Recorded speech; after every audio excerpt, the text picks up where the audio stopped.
অকণিহঁত আজি আমি শিকিবলৈ ওলাইছোঁ স্বৰবৰ্ণ। আমাৰ অসমীয়া ভাষাত স্বৰবৰ্ণ আৰু ব্যঞ্জন বৰ্ণ আছে। স্বৰবৰ্ণত তোমালোকে কেইটা আখৰ থাকে জানানে? তোমালোকে মোক কমেণ্টত ক'বা দেই শিকা হ'লে। স্বৰবৰ্ণত আমাৰ ভাষাৰ উৎপত্তি, আমাৰ অসমীয়া ভাষা স্বৰবৰ্ণৰ পৰাই আৰম্ভ কৰা হয়। আজি আমি স্বৰবৰ্ণ লিখিব ওলাইছোঁ দেই। এয়া লিখিম আমি অ, আ, হস্ৰ ই।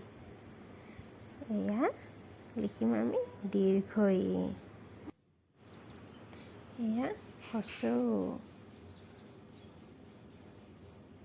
দীৰ্ঘ উ। এয়া ৰি, ৰি মানে ঋষি। এ, ঐ, ও, ঔ। নেক্সট ক্লাছত আমি ব্যঞ্জন বৰ্ণ শিকিম দেই।